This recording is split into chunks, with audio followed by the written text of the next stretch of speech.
place between 9 a.m. and 10 a.m. Events occur in real time.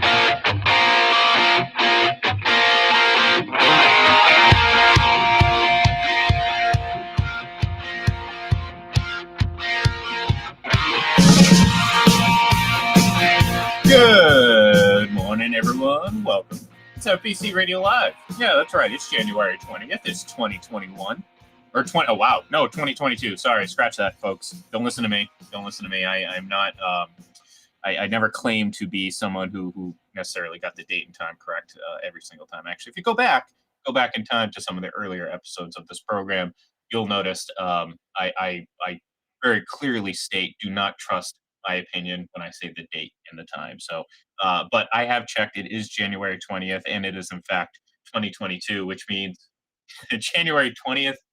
It means we're 2 days away from playoff football, John, and I can't wait. I'm getting more and more excited, a little bit more anxious just to see these games because, quite frankly, I think they're going to be pretty darn good. I mean, when for the most part, I mean, you got some really good matchups, a pair of rematches in the NFC. You have, I believe, the Bengals and the Titans. They did not meet this season, correct, John?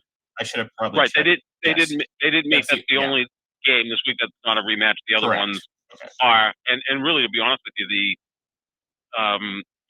Kansas City Buffalo game and the Tampa Rams game, they almost feel like conference championship games, right? Like before the season started, I don't think those may have been the matchups that more people picked than not. Obviously, Green Bay and Tennessee are one seeds, so they drew what is considered the worst of the lot, although San Francisco and Cincinnati are really good. But I think if we were ranking the teams right now, especially with the injuries that San Francisco is dealing with, that in some form we'd have, San Francisco 7th and Cincinnati 8th. So if we were doing that. So, this should be fun. It's got to be better than last weekend, Ian. Those games were awful. I mean, Yeah. I thought back to even the Monday night game. That didn't even feel like a playoff game, the Arizona Rams game. First of all, it was on Monday night, which I'm not we really need to do that. And then it just didn't feel like Arizona felt like it was a playoff game. They certainly didn't play like it was one. There were some bad games last week. Even the two close games, when you think about it, San Fran, Dallas, Cincinnati Raiders, there were a lot of nervous moments for those players. Garoppolo throws that terrible interception. Dak kind of has a brain fart at the end of the game, or at least maybe even the coaching staff has a brain fart at the end of the game. And then Cincinnati and the Raiders kicked 8 field goals. It's like they get into the red zone and then not know what to do. So it was not good football last week, but I think this weekend will be much better, hopefully.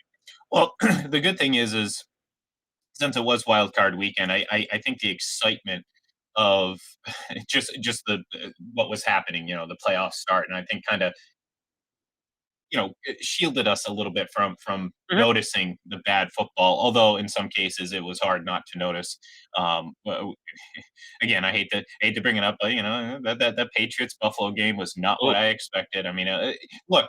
I mean, it happens in football. We talk about it all the time. That's the beauty of it. It's a one game thing. I don't like that's the thing. I don't come out of that game thinking, for example, the Patriots are as bad as they looked in that game. I think they had a bad game. There's no doubt about it. But that is not a team that goes out and gets blown out. It's just unfortunate that it happened in week 19 and not, well, I guess it did kind of almost sort of happen earlier in the season, but not obviously the Patriots were far more in it in that time. But yeah, that's the beauty of the one game playoff is that, like, I mean, you don't even have to be, I mean, you just have to have a bad day, even a bad half, and not only is your season over, but sometimes it just changes the trajectory of these games. So, like, we go into these games thinking, oh, this is going to be great. And then, like, by the time the second quarter starting, you're like, oh my God, that first quarter was so long. How am I going to watch 3 more quarters of this when it's obviously one-sided and certainly heading towards a very definite conclusion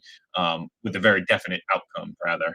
So I'm with you. I on paper, these games look pretty. I mean, they should be awesome. I'd be surprised again if there's any blowout one way or the other. No, it's certainly possible. It's certainly possible. We saw, we saw Buffalo handle the Chiefs earlier this season. I think both teams are better than what they were earlier in the season. I think the Chiefs obviously have made the biggest leap because of kind of just where they were at one point this year. However, I mean, it's not to say that Buffalo. I mean, you can argue that Buffalo is a better team. I would say pretty comfortably that they have a better defense. Um, their Mhm. offenses are equally as explosive, and I think on any given series, any given play, Mahomes or Josh Allen could be play the better position. You know what I mean? Mhm. Mhm. It wouldn't surprise me one bit if this, these two go back and forth. I don't think there's a massive difference between the two. We talked about it earlier in the season about Josh Allen. Well, what are your expectations? Well, I need to see it again, is what I said. Last year was Mhm. great for him. He took a huge leap. Um, but I was concerned. Okay, what's going to happen in year 4? Is he going to come back to the pack a little bit and maybe level out? And, then we're like, okay, Josh Allen's a pretty good coach. No, I think despite even some of the struggles during the season, and there were struggles for him and the team, I think he matched and perhaps even exceeded his expectations. I think he's grown immensely as a quarterback, and just on the surface, it feels like he makes way far better decisions than he's ever made. Mhm. Is that correct? Is that fair to say? Oh, absolutely. He's grown. He's Yeah. grown as a player.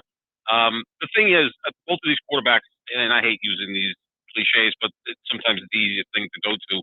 They both have incredibly high ceilings. I mean, Mhm. we last weekend, right? I mean, Josh Allen was brilliant against the Patriots. Other than that interception, Mahomes is pretty darn good, and we're using that word "darn" again rather Yeah. than "dang." So we're headed in the right direction. Against Pittsburgh, but as far as their floors, I think that Mahomes' floor is higher than Allen's floor. Like Allen has like really bad games. Like I tweeted out yesterday his passer rating chart. It's Mhm. just like up, down, up, down, up, down. We know Brady and Rodgers is pretty much up, up, up, maybe a little blip down, up, up, up. Mhm. They're so consistent. Mahomes does have his bad games as well. It's just that Allen's bad games are like, whoa, does this guy even know how to play the position? I think the big thing in this game is that Buffalo doesn't have Tre'Davious White. He got hurt late in the season. He's one of the very best cornerbacks in all of football. Mhm. He was there for the first game. That may be something that Kansas City can try to take advantage of. But yeah, these are two teams that their defenses are getting better. They both have explosive offenses. When you match up the wide receivers, that's pretty close. If we're going to put Kelsey as a wide receiver, then maybe you give Kansas City the edge there. So this looks like the most appealing game of the weekend, It right? Doesn't it? Because Yeah. it means a lot to both of these quarterbacks, especially Buffalo, which spent the entire offseason trying to figure out a way to beat Kansas City, which they did in the regular season. Is it fair to say that despite, like I said before, I think Buffalo very clearly has the better defense. Um, is it fair to say that the Bills rely a lot more on, or are far more dependent on Josh Allen than the Chiefs are Mahomes? It's not a bad point, Ian, because he's essentially their running game as well. I Mhm. mean, it's not that Kansas City has a great running game, but they can go there, and they should have done it more in the Super Bowl when Tampa Bay was allowing 7 yards per rush, and for some reason Kansas City didn't want to take that. Um, it could be, yeah, because I think we'll put it this way: Kansas City, I think, can win Sunday with a good, not great performance from Patrick Mahomes. I think Mhm. Buffalo needs a great performance from Josh Allen. If Josh Allen's only good on Sunday, I can't see Buffalo winning. So yeah, to your point, he may be of all the quarterbacks, Brady, Rodgers, all this, because he's their running game as Mhm. well. They're so dependent on him. No, I wouldn't push back on that. Well, I thought that because I'm thinking, okay, to your point, like Mahomes can, and like we said yesterday, I mean, or excuse me, commenting on last week's game.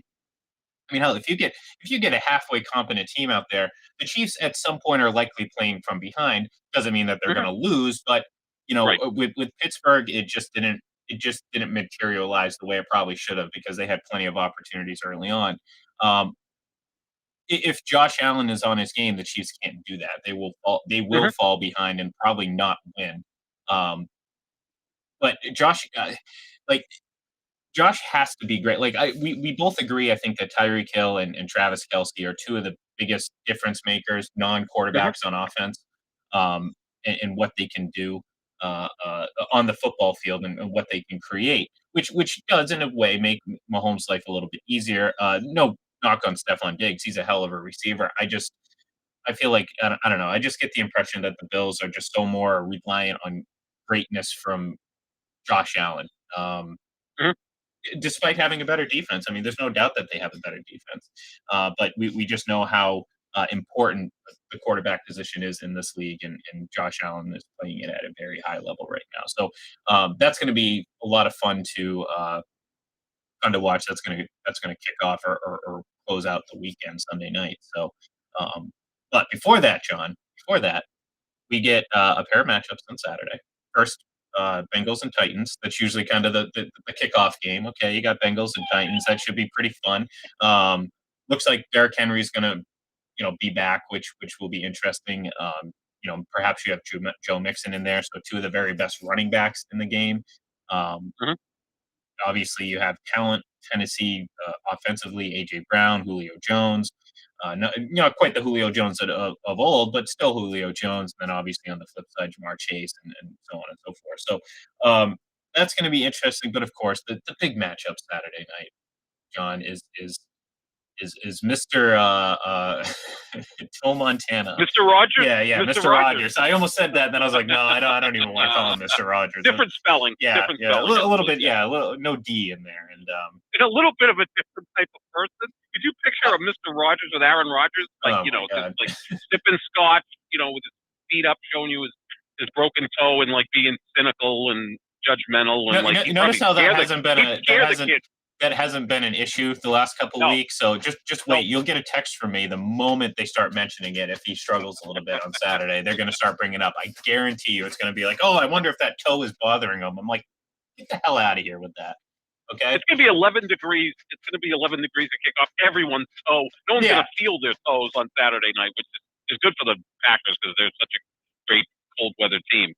Yeah, I mean, and the for San Francisco, and look, this isn't a San Francisco team that's a high octane passing offense, so it's not necessarily going to impact them as much as Again, you go back to some of those old Peyton Manning offenses, teams that obviously played a lot of warm and in-dome games, and all of a sudden the passing game just wasn't as sharp in the cold. Well, San Francisco runs the ball, so they can certainly do that. Deebo Samuel obviously is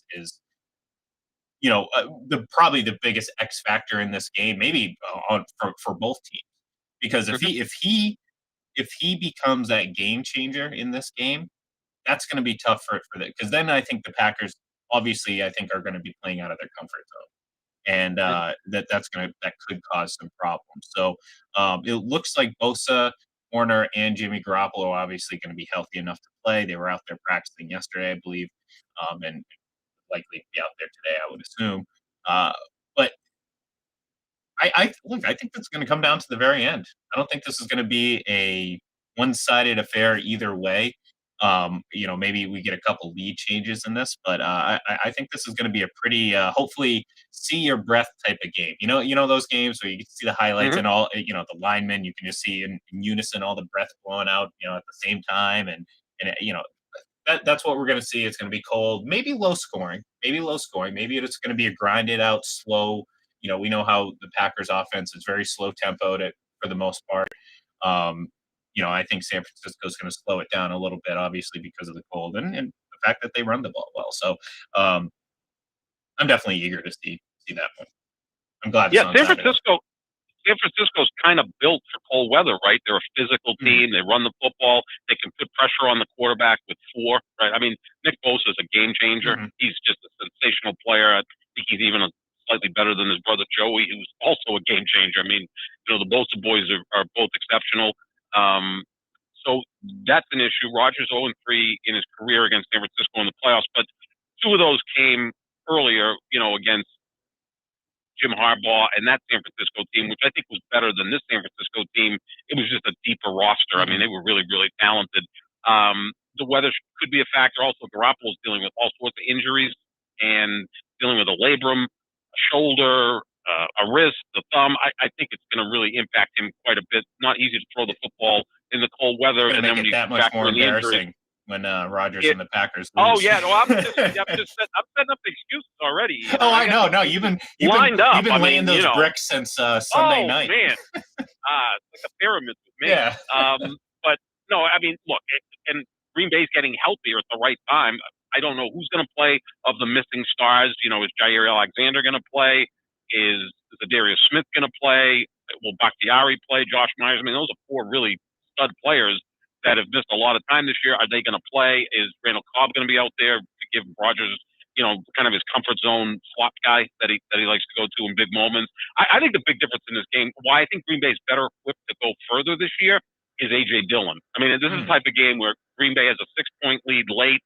They can pound the ball, run their 4-minute offense, give it to A.J. Dillon, and he can wear down the opposition. And next thing you know, Rodgers is taking a knee at the end of the game, and they win 23-17 or whatever the hell the score might be, 30-24. That type of game. They didn't have that in the past. I think A.J. Dillon is a huge factor for this team, especially playing in front. Yeah, and look, I mean, he's been a huge factor for this team the entire season. We obviously we kind of joke back and forth because of the two quarterbacks that we like and everything like that. But the reality of it is, I do believe that this Packers team. I've said it for weeks that they're probably the most well-rounded team. I mean, they have a really good running game. They have a really good, pretty much everything top to bottom. When it comes to balance and everything like that. You look at a team like the Bucks, where look, it's very pass heavy, which works because you have Brady. But again, that it still doesn't mean that you're not missing a dimension to your offense, which is a consistent running game. Now that will probably strengthen a little bit with Leonard Fournette, but to your point, AJ Dillon, and then you add in Aaron Jones, who was a Pro Bowler last year, and it's like you got a pretty dynamic duo that on top of being able to run the ball, can catch and run. So that's going to be interesting to see how that plays out, how San Francisco tries to combat that, because if it is cold like that, maybe you do see a more AJ Dillon centric game and a clock control game, because that's how the Packers win a lot of games. Is a grind it out. Absolutely. I mean, I love it. Look, yeah. I mean that's fine. I mean, no one's knocking. I mean, there's a reason why. Again, I mean, they were borderline top 10 when it comes to offenses. It's not that they didn't score. I mean, they scored a decent amount, but they also controlled the clock a lot. They ran a lot of slow, down tempo type offense. So you might see that quite a bit, and primarily maybe running through a guy like AJ Dillon in this cold. So. Well, see, I just don't want to see what happened 2 years ago in the NFC Championship game where San Francisco ran for over 300 yards. I mean, you can't do that in the NFL. You can't have that happen against you in the NFL. It's emasculating, right? I mean, like an 80-yard touchdown pass is like, wow, that was pretty spectacular. Joe Burrow hit Jamar Chase. They're both awesome. Tip your cap. I mean, when a team goes down the field, 8-9 plays, 80 yards, all on the ground, and they're just pounding the hell out of you, that's emasculating. That's what happened to the Packers 2 years ago in the NFC Championship game. I think their run defense is better than it was then. Geez, I hope it is. It's not great, but it should be good enough. And again, if Green Bay can play from in front, then that also helps matters, because now you're putting the ball in Jimmy G's hands, and he's prone for 1 or 2 turnovers, especially with all these injuries he's dealing with. So that's a big part of it as well. The problem is Green Bay's gone up to a lot of slow starts this year. A lot of slow starts. They're constantly down 7-0. Their offense takes a couple of series to get going, and next thing you know, we're into the second quarter. But I think if they can play from in front, that put a lot of pressure on Jimmy G and give Green Bay a much better chance to win this game. And look, and Kyle brings up, maybe we're on the same track here. He said, on the Packers FBC Full Press Packers podcast, that they asked the question, should it be a more run heavy or pass happy approach? And look, I think part of the weather does dictate it a little bit, but the Packers aren't afraid to slow it down and just, again, control the clock. And to your point, John, if they fall behind, they're a much better team playing from ahead. I mean, I think we all agree there. I mean, we're not that they have too many opportunities to come from behind and prove me wrong, but the point is like, I think they're just a far better team with a lead. If they fall behind a couple scores, if they fall behind 7-0, I'm not too concerned about that. But if the slow start extends long enough for San Francisco to jump ahead 10 or 14 points, I'd start to panic, because I don't necessarily know. I mean, it's not necessarily a bad thing to rely on, but you're basically relying on Jimmy Garoppolo to make a mistake. Now, it's certainly possible that he could, but you don't want your fate in the hands of a potential mistake from someone else. You want to be able to control your own destiny, so to speak. And I think if the Packers do fall behind, that's going to be a far more difficult thing to achieve. So, yeah, the Packers need a strong start. I know it really obviously they're 13-4 this season, so it hasn't necessarily hurt them too much in the past, but I do think there's something about falling behind early in a playoff game, especially your first playoff game, John. Don't forget that they were off last week. And then all of a Mhm. sudden, you begin to press. Like in the regular season, you fall behind. It's like, all right, whatever. Worst case scenario, we lose, and I'll be, whatever. Next week, it won't even matter. It's the playoffs, and if you fall behind, sometimes you press a little bit more, and you kind of get Mhm. on your toes a little bit more. So, and like I said, the one disadvantage of having the bye, I mean, there's not many.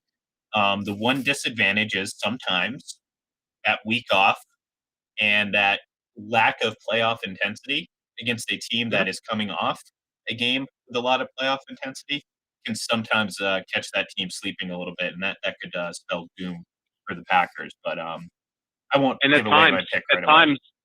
times, with Matt LaFleur's team, and look, I think he's done a sensational job. I mean, he's not going to get the credit he deserves because he's got an all-time great quarterback, and sometimes we forget that they actually have a football coach who's won 39 games in 3 years, which is pretty good. Mhm. But one of the negatives has been they don't come out of bye weeks all that good. I mean, like Andy Reid's notorious for coming out of a bye week and having his team like ready to play. Hmm.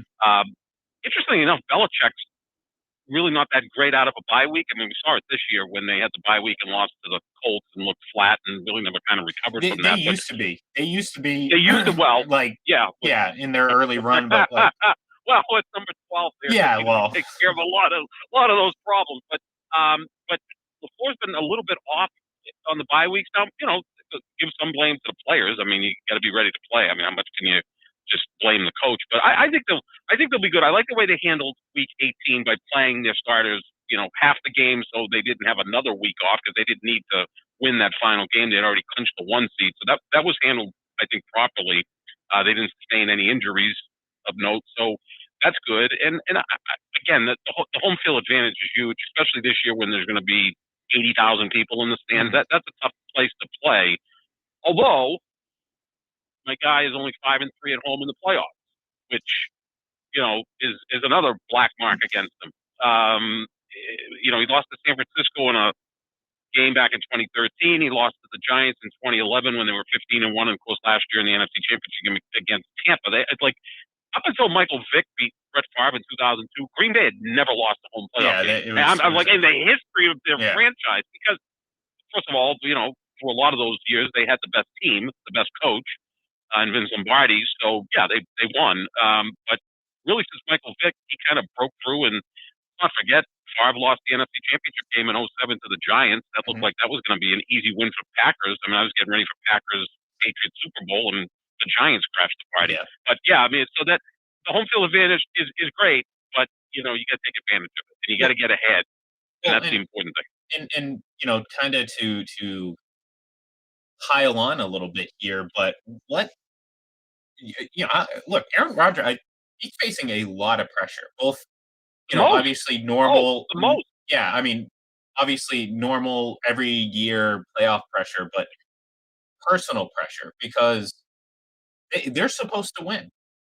I mean, hell, you could have made a case that they were supposed to win last year, but that didn't happen. Oh, And to absolutely. I your will. point, Yep. yeah, and to your point, like, I mean, no one has more to gain for their own personal legacy than Aaron Rodgers. I know people. We're starting to get into that territory now where people will, just uh, uh, uh, unnecessarily start like elevating him over guys like Peyton and Montana, but which is a bit absurd. But the point is like he can gain a lot personally. Um, Obviously he can gain on those two players. I don't think he necessarily gains much on, the trying to chase Tom Brady thing that book is Forget closed. that. Yeah, that's like me chasing. Yeah. Chasing. I'm going to be built like The Rock next month. I mean, that's not going to happen. I'm working on it, but it's not going to happen. You can certainly eat like The Rock. I mean, let's put it that way. You ever see some of his cheat day meals? I mean, it's pretty impressive. Oh, man. Or Michael Phelps. I was on the Michael Phelps diet for a while. Just not the exercise routine. Calories. But no one told me that I had to, also work out 18 hours a day. I was like, oh, I forgot that part. Yeah, no, forget that one. And even Montana's tough to catch with the 4 Super Bowls. And where Rodgers can be, and we've talked about this before, is I think he's the 5th greatest quarterback in the Super Bowl era. But he's behind Peyton Manning, who I have 3rd, and John Elway, who I have 4th. They're in their own category. Rodgers is at the head of the next group. He can kind of kick his way into that group because they'll all have 2 Super Bowls. Now, Elway went to 5 of them, which is pretty remarkable considering he didn't always have really great teams. When he finally had a running game and a defense, he won back-to-back Super Bowls. And Peyton has 2, and he went to 4. And, Rodgers would still be number 5, but at least he'd be in that class. He's got more pressure than anyone, Ian. I don't even think it's close. I mean, I know we hear about Matt Stafford, but Matt Stafford's never put up there with the all-time great quarterbacks. Finally, he had a playoff win on Monday night, so that's all well and good. Brady's facing no pressure.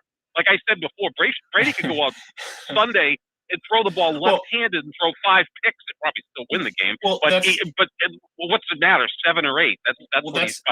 That's the amazing thing about how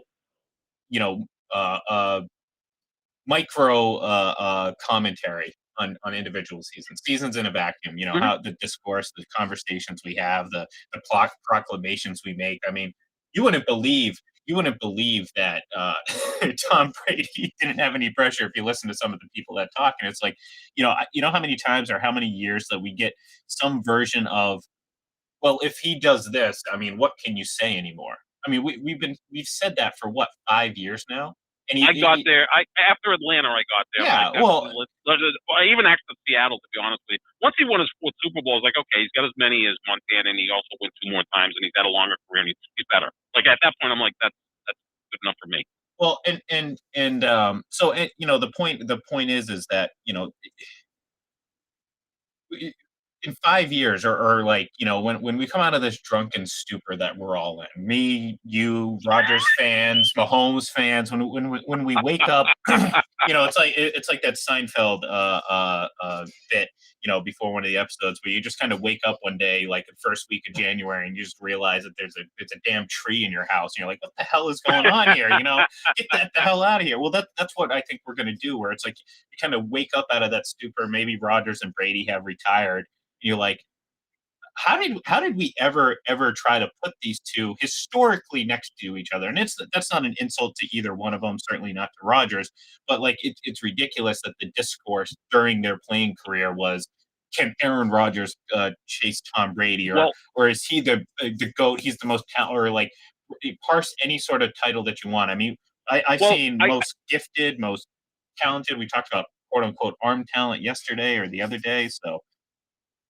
I'll go back to 2014, though. At that moment, he wins another MVP. The Packers, to me, were the best team in football in 2014. Remember that regular season game against the Patriots, 26-21, Green Bay at Lambeau, which to me was one of the best regular season games I've ever seen. The both quarterbacks were just, like, obviously great.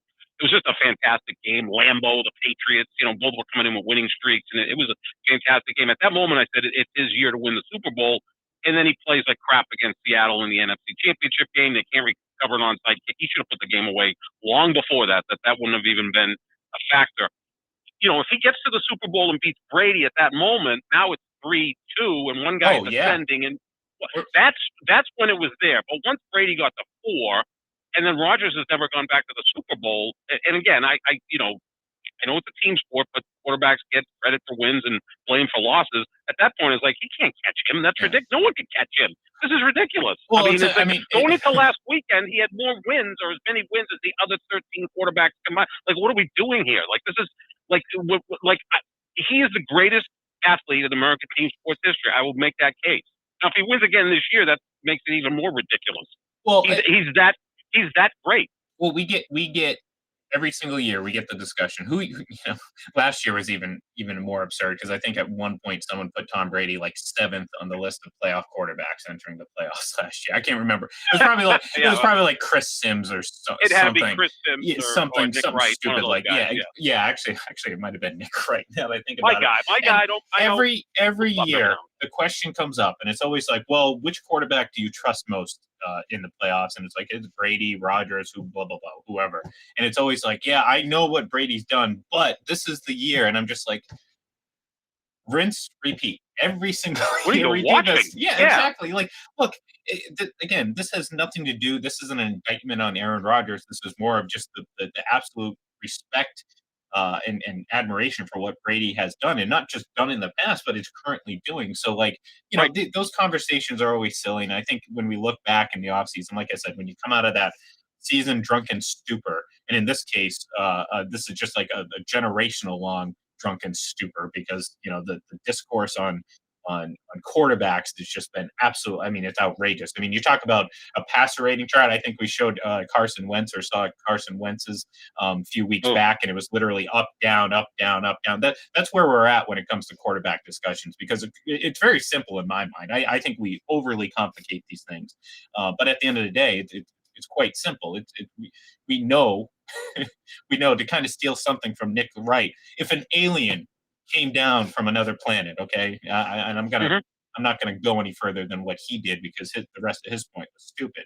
Mine is actually, I think, pretty good. But if someone came down and you explained to them the basic concept of football to the point where they understand the goals, the objective, the basic history of the game, and you laid out stats and information based on, and you got to assume that there was some visual aspect to them learning about this game. You got to suspend disbelief a little bit here, John. But anyways, you explain someone to that. You lay out the case for these players. 10 out of 10 people, if you found 10 of them, would pick Tom Brady, because the case is so blatantly obvious. And again, that's Mhm. not an insult to any other player. It's just, No. it's obvious. But we're now to the point where we're talking about, well, this person's on pace to be the GOAT. Well, he's the most accomplished, but he's not the most talented, but he's the most talented thrower, and blah blah blah. And I'm like, no, guys, stop, because I can't remember who said it on Twitter. I saw it just the other day, and I've actually thought about this before. Realize what you're doing when you say that Tom Brady is never the most talented, but somehow still beats all your players. What you're saying is a worse quarterback is somehow outperforming your all-world, most Right. talented arm throw. So it's really Well, ironic when we think about it. that's the whole thing, is that he's a system quarterback, and I would always push back and say, well, then everybody else should start using that system, because Yeah, it's a pretty good system. Then, if that's the case, no, it's the quarterback that's the system, and you can do anything with him. No, it's, I mean, we're watching Babe Ruth, we're watching Bill Russell, Michael Jordan. Pick every great guy that we have ever talked about. Muhammad Ali. Well, that's an individual sport, but in terms of team sports, I mean, he's winning, and he's won at a level that's like close to Bill Russell, yet doing it kind of as the Michael Jordan of the sport, but also having the longevity of LeBron James.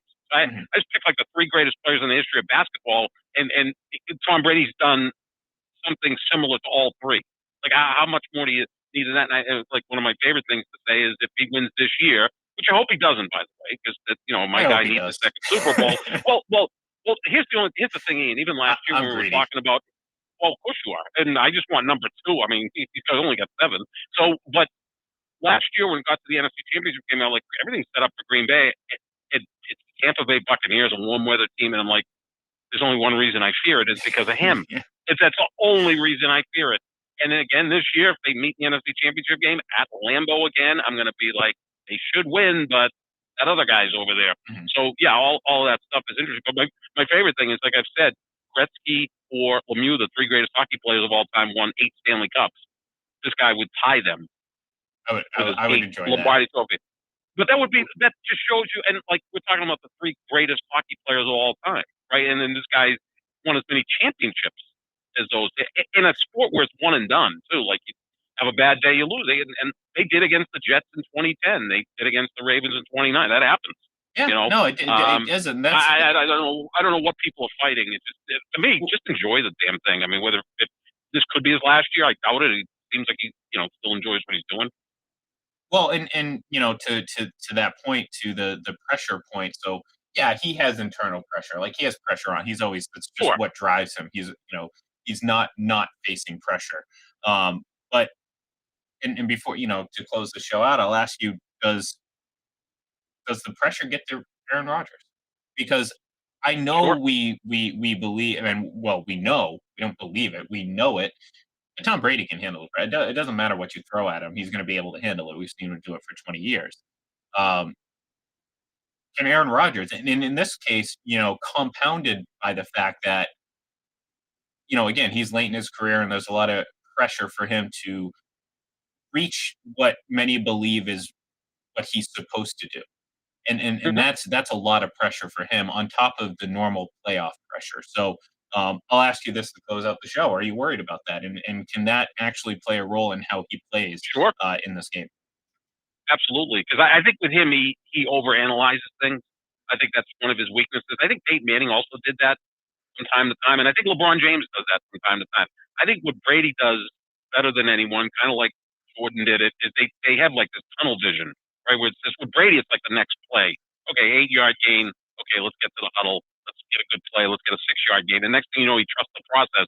I think Rodgers, if there's a bad play early in the game, he overanalyzes to the point where it kind of cripples him a little bit. I don't think he chokes. I think he likes the pressure, but I think sometimes he overanalyzes it, and paralysis through analysis can sometimes get in the way of him. I think he's best when he just goes out and plays and looks like he's having a good time, and let the talent take over. And is obviously he's got great football acumen. I mean, this is not Jay Cutler or any other quarterback that looked like they didn't care. I think he's a very competitive guy. All of that stuff is there. I just think sometimes he overanalyzes, and yeah, there's going to be some internal pressures. Like, isn't it all we hear from athletes is muscle memory? Well, Tom Brady's muscle memory is going to the Super Bowl and winning it, and Yeah. Aaron Rodgers' muscle memory is going to the NFC Championship game and losing it. So that's not kind of it. Kind of LeBron went to 8 straight finals. That was in his mind, like, I'm supposed to be there. Let's put it this way.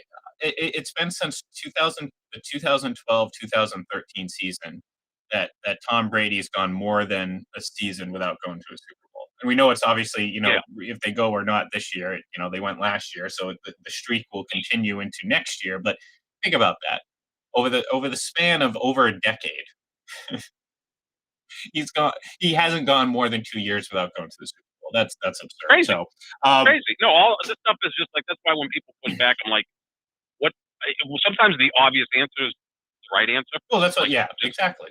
yeah. It's full Let's circle. not That was the complicate moral. things. That Yeah. was the moral of the program. That's what we set out to I like prove that. today. Yeah. That guess what? Sometimes the easy answer is the right one, and I think It's we all almost like know about Mr. it. Rogers' Yeah, Neighborhood, right? kinda, kinda. I have my slippers on too, so Yeah, I'm there not you wearing a go. tie with a sweater, and I don't have choo-choo trains running around my house. Well, But pretty similar. maybe I should go dig my Christmas decorations out for one more time and get that train going. But so tomorrow, obviously Friday, we're going to close out the week, and we're going to save all of our picks for then. We're going to pick both of Saturday's games, including this Green Bay one, and of course Sundays as well. So join us tomorrow as we focus more, maybe a little bit more on those Sunday games. And then, of course, we will break down all the score predictions that we have rattling around in our brain. Because, quite frankly, I'm not quite decided yet on a couple of them. So, but anyways, give us a follow, FPC Radio Live on Twitter, and then, of course, at Full Press Coverage on Facebook and wherever you find information, websites. We're there. You'll find us. Just search Full Press Coverage and it'll pop up. So have a great day, folks, and we'll talk to you tomorrow.